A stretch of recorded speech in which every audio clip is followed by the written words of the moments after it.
KPCC ಕಚೇರಿಯಲ್ಲಿ ಕಾಂಗ್ರೆಸ್ ಕಾರ್ಯಕರ್ತರ ಮಾರಾಮಾರಿ ಮಿಲಾಯಿಸಿದ youth Congress ಕಾರ್ಯಕರ್ತರು. ಕೆಪಿಸಿಸಿ ಕಚೇರಿಯಲ್ಲಿ ಯೂತ್ ಕಾಂಗ್ರೆಸ್ ಕಾರ್ಯಕರ್ತರ ನಡುವೆ ಭಾರೀ ಗಲಾಟೆ ನಡೆದಿದ್ದು, ಮಾತಿಗೆ ಮಾತು ಬೆಳೆದು ಪರಸ್ಪರ ಕೈಕೈ ಮಿಲಾಯಿಸುವ ಹಂತಕ್ಕೆ ಹೋಗಿದ್ದು, ಒಂದೇ ಪಕ್ಷದ ಕಾರ್ಯಕರ್ತರು ಪರಸ್ಪರ ಹೊಡೆದಾಡಿಕೊಂಡಿರುವ ಘಟನೆ ನಡೆದಿದೆ.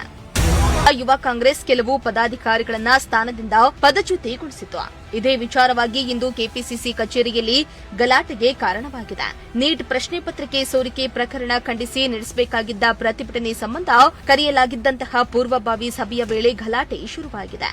ಇನ್ನು ಸಭೆಯಲ್ಲಿ ಯುವ ಕಾಂಗ್ರೆಸ್ ರಾಜ್ಯ ಉಪಾಧ್ಯಕ್ಷೆ ದೀಪಿಕಾ ರೆಡ್ಡಿ ಹಾಗೂ ಅಧ್ಯಕ್ಷ ಮಂಜುನಾಥ್ ಗೌಡ ಬೆಂಬಲಿಗರ ನಡುವೆ ತೀವ್ರ ವಾಗ್ವಾದ ನಡೆದಿದ್ದು, ಮಾತಿಗೆ ಮಾತು ಬೆಳೆದ ಬಳಿಕ ಕಾರ್ಯಕರ್ತರು ಪರಸ್ಪರ ತಳ್ಳಾಟ ನೂಕಾಟ ನಡೆಸಿ ಕೈ ಮಿಲಾಯಿಸಿದ್ದಾರೆ. ಇನ್ನು ಗಲಾಟೆ ಜೋರಾಗ್ತಿದ್ದಂತೆ ನಾಯಕರು ಮಧ್ಯ ಪ್ರವೇಶಿಸಿ ಪರಿಸ್ಥಿತಿಯನ್ನ ನಿಯಂತ್ರಣಕ್ಕೆ ತಂದಿದ್ದಾರೆ.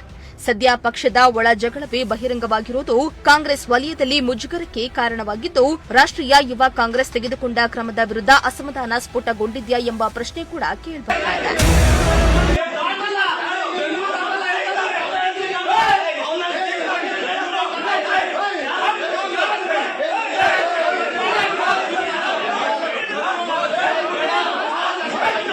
ಕೈ ಮಿಲಾಯಿಸುವ ಹಂತಕ್ಕೆ ಹೋಗಿದ್ದಾರೆ. ಏನು ರೀಸನ್?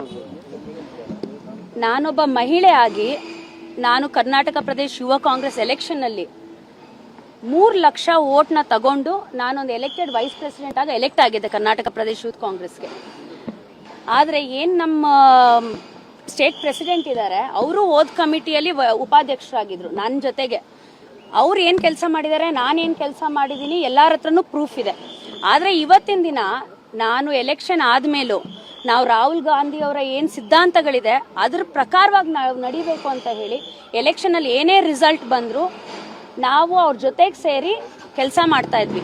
ಆದ್ರೆ ನನ್ನ ಒಬ್ಳಿಗೆ ಅಲ್ಲ, ನಾನೊಂದು ಮಹಿಳೆಯಾಗಿ ಮನೆ ಬಿಟ್ಟು ನನಗೂ ಮದ್ವೆ ಆಗಿದೆ, ಮಕ್ಕಳಿದ್ದಾರೆ, ಎಲ್ಲ ಬಿಟ್ಟು ನಾವು ಪಕ್ಷ ಸಂಘಟನೆ ಅಂತ ಆಚೆ ಬಂದಾಗ ನನ್ನ ಬಿಟ್ಟು ಬೇರೆ ಎಲ್ಲ ಯಾರ್ಯಾರು ಪದಾಧಿಕಾರಿಗಳಿದ್ದಾರೆ ಅವ್ರಿಗೆಲ್ಲರಿಗೂ ತೊಂದರೆ ಕೊಡ್ತಾ ಇದ್ರು. ಸೊ ಈ ವಿಚಾರವಾಗಿ ನಾವ್ ಯಾವತ್ತೂ ವಾಯ್ಸ್ ರೇಸ್ ಮಾಡಕ್ ನಮ್ಗೆ ಅವಕಾಶ ಬಿಡ್ತಾ ಇರ್ಲಿಲ್ಲ. ಯಾಕಂದ್ರೆ ಡಿವೈಡ್ ಅಂಡ್ ರೂಲ್ ಪಾಲಿಸಿಯನ್ನ